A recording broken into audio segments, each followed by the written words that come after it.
Hinanap ko kung may kilalang hunter ng mga ahas sa lugar na maaaring nakaalam ng teritoryo ng king cobra. Nandito tayo sa Lindaban, ano? Meron daw tinatawag na parang local na cobra hunter. Sikat ba yung cobra dito sa mga bukid-bukid? Oh, marami cobra dito. Takot ka ba sa cobra? Hindi. Kinakain namin yan. Kinakain? Masarap yan. Ah, ganon. May balita ako na meron daw ano dito yung cobra hunter. Kilala niyo ba yun? Kilala namin si Totoy. Ah, si Totoy? Totoy Siso. Si Totoy Suiso. Nakilala ng aming team si Totoy. Isa raw cobra hunter. Nung nakita ko si Totoy, parang wow, yun nga yung mukha niya is parang matapang. Itong tao na ito, may reputation siya of playing with the cobra. Kasama ang kanyang kaibigan na si Dodong, dinala kami ni Totoy sa kanyang palaruan.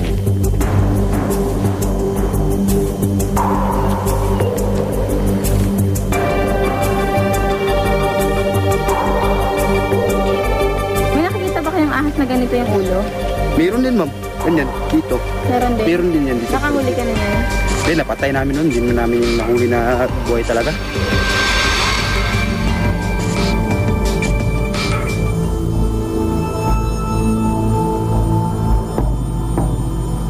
Kasi sinuli lang talaga kasi nakapinsala naman yung mga tao.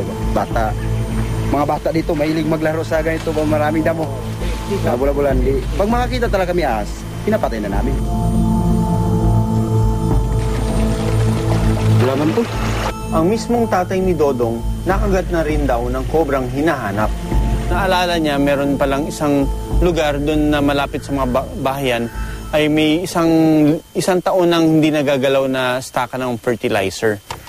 So, yun siya yung namili ng lugar na yun. Ang may-ari mismo, kinatatakutan ang cobra na nasa loob raw ng mga sako.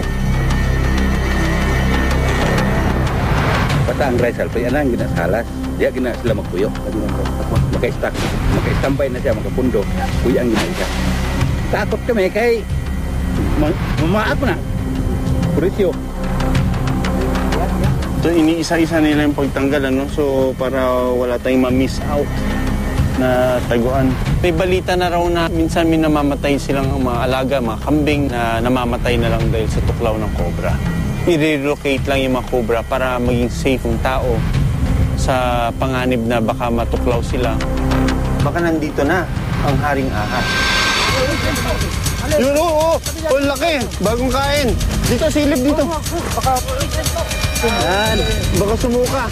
Baka sumuka! Babayo. Bagong kain! Ito. Dali-dali niyang kinuha yung ulo.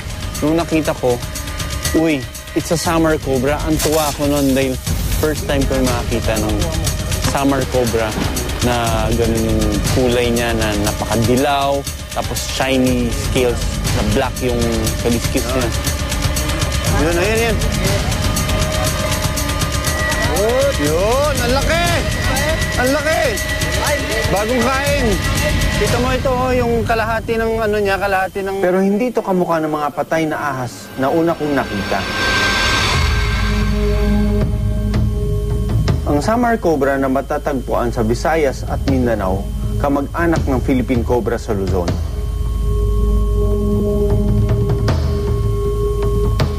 Parehong-pareho sa ugali, pero kulay brown ang nasa Luzon, dilaw at itim naman ang summer cobra.